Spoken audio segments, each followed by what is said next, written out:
Donc oui, j'avais envie de revenir un petit peu sur le one-shot de Masashi Kishimoto. Alors pour remettre un petit peu le contexte, c'est un one-shot qui découle d'un vote de popularité mondiale où en fait il fallait voter pour, non pas pour son personnage favori, mais pour le personnage dont on aurait le plus aimé avoir un spin-off, enfin un one-shot. Un one-shot centré sur ce personnage. Donc bon, effrayant de se dire que je crois que Sakura était en 2e ou 3e position, un truc comme ça. On a échappé de peu à un one shot sur Sakura quand même, faut se rendre compte de ça. Et donc c'est Minato qui a remporté ce concours. C'est le personnage que les gens ont désigné pour être le personnage principal d'un futur spin-off. Et putain, qu'est-ce que c'était bon. Qu'est-ce que c'était bon. Et alors, vraiment, je n'avais pas ressenti un tel plaisir de lecture depuis tellement longtemps, depuis le tome 53, depuis le flashback sur Minato et Kushina, et depuis plus loin l'avant-pain. Alors, parce que, vraiment, genre, je suis chiant, mais parce que je dis ce que tout le monde dit, mais je le pense sincèrement, l'avant-pain et l'après-pain, ce n'est pas la même chose. Pour moi, il y avait dans le trait de Kishimoto quelque chose de limpide, de lisible. Il y avait une vraie puissance pour la narration, pour les messages qu'il voulait transmettre dans l'histoire de ces personnages et dans l'expression des personnages, qui était beaucoup plus prononcée avant Pain par rapport à l'après Pain avec toute la guerre et tout. Vraiment, je trouve que, mais enfin, après, vraiment, mais moi je vous mets au défi de me dire, mais putain, est-ce qu'il y a une histoire qui vous a véritablement conquis, qui vous a véritablement pris au trip dans l'après Pain, quoi, genre. Alors je vois des gens qui me parlent du flashback d'Obito, des choses comme ça, c'est effrayant, mais enfin, en tout cas, moi je trouve que non, enfin, il y a tellement, il manque quelque chose, quoi. Il manque ce talent qu'avait Kishimoto dans les premiers tomes pour raconter des voyages initiatiques de personnages, des transmissions de ressentis, d'amour, de passion, et aussi de haine, et des sujets de comment une société ninja qui sort de la guerre continue d'aller vers le bon sens et en même temps renie une certaine partie de leur histoire, parce que bah voilà, il y a des ninjas qui sont recherchés, il y a des choses qu'on essaie de pas trop mettre en avant. Naruto, ouais, c'est un hôte, c'est tout machin. Enfin, pour moi il y avait tellement de qualité d'un point de vue exploitation d'univers dans les 48 premiers tomes, que je n'ai pas retrouvé après, mais par contre que j'ai retrouvé dans ce one shot, quoi. Alors, au début, j'étais pas extrêmement chaud parce que Minato, on le voit quand même beaucoup dans le manga, et à juste titre, hein, parce que c'est le père de Naruto, il est trop stylé. Tu vois, tu le vois quand il est sensei, tu le vois un peu quand il est jeune, tu le vois à la naissance de Naruto et tout. Donc je me disais, bon, allez, pourquoi pas, mais est-ce que ça va vraiment apprendre quelque chose de nouveau? Bah oui, en fait. Genre complètement. Enfin, vraiment, mais ce qu'il a réussi à écrire, putain, mais trop bien, quoi. On a la véritable origine de l'orbe tourbillonnant, quoi. Et ça, mais c'est fou. Moi, je suis pas un grand fan de l'orbe tourbillonnant, parce que je trouve que c'est un truc qui est beaucoup trop spammé dans l'œuvre. Parce que en fait, toutes les techniques de Naruto, après,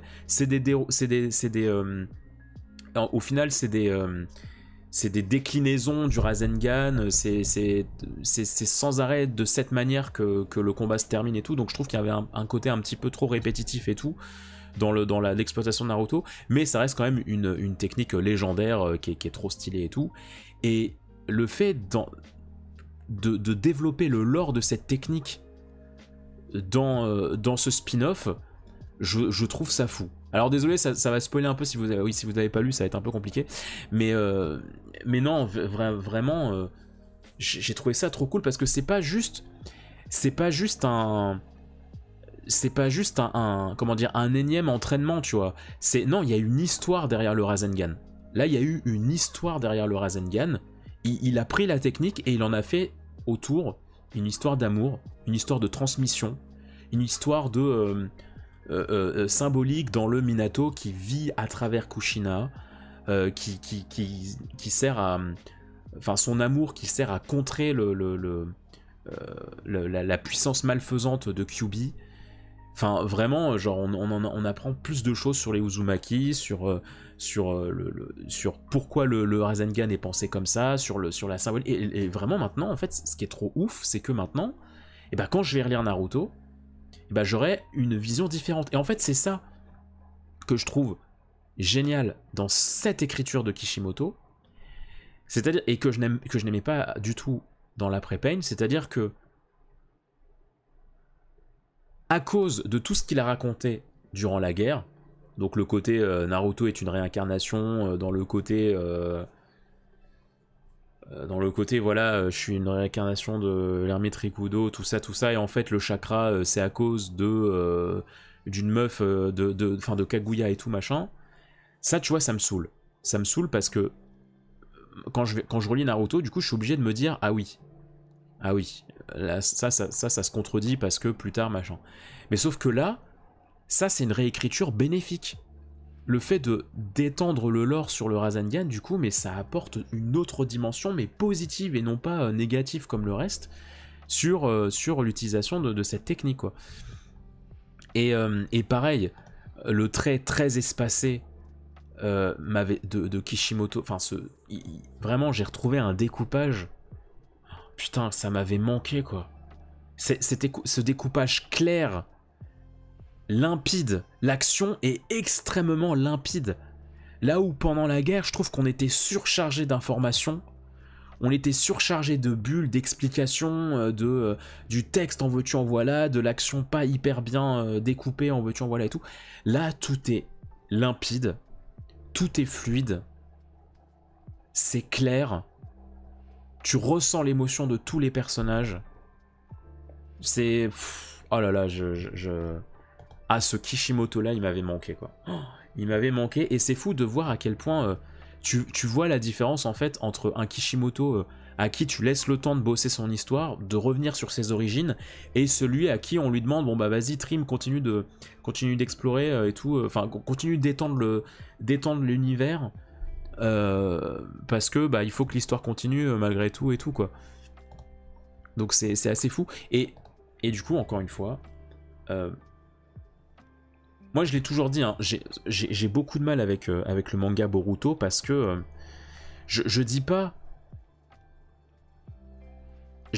que Boruto c'est nul.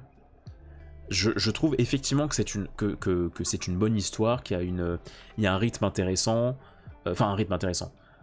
Il y a des choses intéressantes, c'est indéniable. Il y a des choses intéressantes, les designs ça marche et tout, même si c'est pas le trait de Kishimoto et tout. Bon, je peux comprendre qu'on kiffe Boruto, il y a aucun problème là-dessus. Mais moi j'ai du mal parce que je me dis c'est la suite de Naruto, et pour moi je trouve qu'il y a beaucoup plus à explorer dans l'univers de Naruto qu'on a de base depuis toujours, donc l'univers ninja, le monde ninja, l'entraînement avec le chakra, avec les techniques, enfin, il y a tellement de possibilités, et au lieu de se concentrer là-dessus, sur ce qui existe déjà, on ne cesse d'étendre vers toujours plus haut, allez hop, on part dans des êtres qui viennent de l'espace, on fait des combats sur la lune, voilà, on développe du toujours plus loin, toujours plus puissant et tout. Et moi ça m'intéresse pas. Moi dans l'univers de Naruto, enfin ce qui est exploité dans Boruto, Ishiki et tout, moi ça m'intéresse pas quoi. Ça m'intéresse pas, je dis pas que c'est nul, mais je dis que putain, mais t'as déjà tellement de la matière stylée sur lequel bosser, sur lequel étendre et tout. Enfin, il y a quelque chose qui était extrêmement fort dans le trait de Naruto, c'était dans l'aspect narratif de Naruto, c'était effectivement tous les sentiments des personnages. Et je suis désolé, mais moi les sentiments qu'il y a dans Boruto, les sentiments des personnages dans Boruto, j'en ai rien à branler. J'en ai rien à foutre. Ce que peut ressentir Boruto,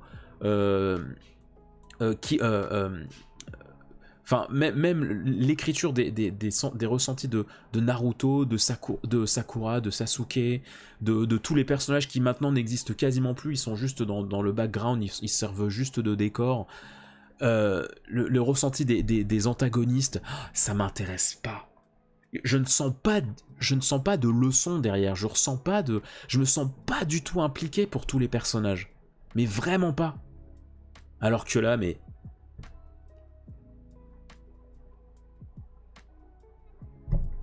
tu vois, c'est cliché, tu vois. Ce qui se passe dans Kishimoto, dans ce Naruto Gaiden sur Minato, c'est cliché, hein. C'est vraiment cliché. Tu peux pas dire que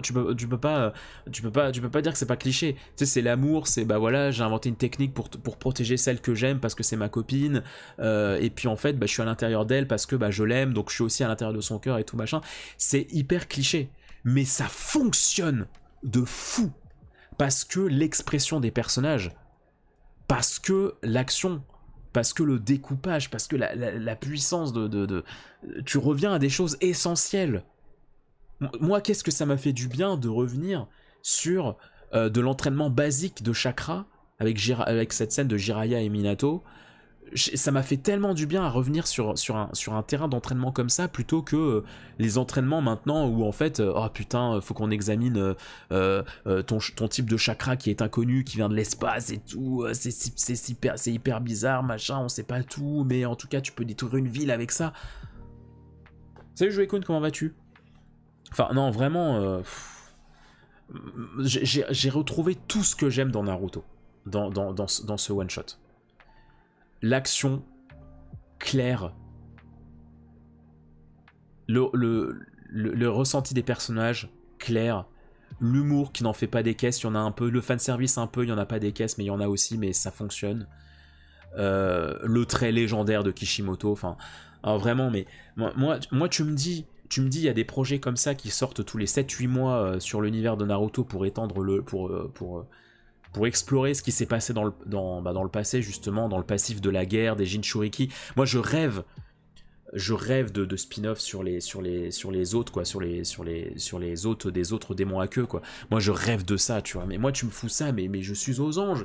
Parce que je sais que Kishimoto, quand tu lui laisses le temps, il sait raconter une histoire, il sait la mettre en scène, et ça servira forcément ça sera forcément pertinent pour le reste pour la série principale. Et je suis tellement plus client de ça, de trucs courts mais bien faits, que de séries longues mais qui va toujours plus loin dans le futur. Ah vraiment.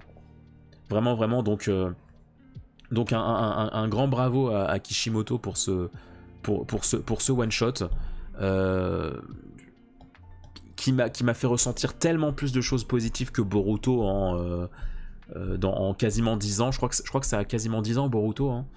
Un truc comme ça. Clairement, il n'y a pas photo, quoi. C'est le jour et la nuit.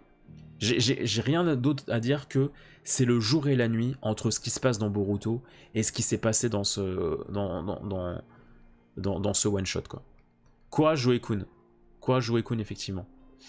Enfin bon voilà, c'était mon petit ressenti sur ce one shot. Je veux pas qu'il y en ait non plus des tonnes et des tonnes. Je veux pas non plus que le Jump lui fasse la pression et tout pour qu'il en sorte toujours plus et qu'on ait de moins en moins de qualité. Mais en tout cas, si on pouvait avoir ce type d'œuvre un peu de temps en temps, tu vois, pour des événements, je suis friand, quoi. Je suis friand. Et après, je me dis, c'est peut-être pas forcément une bonne idée parce qu'il nous a aussi pondu le Naruto Gaiden avec Sarada. Ça, par contre, c'était pas bien. Ah, c'était pas bien. Mais tu vois, ça encore, pour moi, c'était pas bien, mais parce que il travaillait sur la base de Boruto. Et moi, je n'aime pas la base narrative de Boruto. Alors, il y a tellement plus à explorer du côté de Naruto quand tu reviens dans le passé. Quand tu reviens dans un one shot sur Tenten, s'il vous plaît. Mais en vrai, même ça, je suis sûr que ça m'intéresserait plus parce que au final, Tenten, on sait quasiment rien. On sait rien de sa famille, on sait rien de son clan. Je suis sûr que même sur Tenten, Kishimoto, il arriverait à nous construire une histoire stylée. S'il se tourne vers les origines de son clan, des missions sur elle et tout. Moi, tu me fous des missions à l'ancienne, des entraînements à l'ancienne et tout, mais moi, je suis heureux, quoi. je suis heureux, quoi, parce qu'il y a tellement encore à exploiter. Mais enfin bon, voilà. N'hésitez pas à me dire ce que vous avez pensé, en tout cas en commentaire de ce one-shot. Putain, sur Shino, ouais, les Aburame, enfin ouais, bon bref. Voilà, n'hésitez pas à me dire ce que vous avez pensé, si vous êtes d'accord avec moi ou pas du tout, si au contraire ce one shot vous a un peu fait chier. Moi j'ai vu que ça a fait l'unanimité sur les réseaux, et pour une fois, bah, je suis bien d'accord, hein, pour moi tu vois la différence, encore une fois. Mais en tout cas voilà, plein de bisous, on n'hésite pas à mettre un petit pouce en l'air et à s'abonner si jamais ce contenu vous plaît, et puis à venir sur Twitch pour assister un petit peu à tout ce qu'on fait, tout ce qu'on partage sur la pop culture. Allez, des bisous YouTube, bye bye.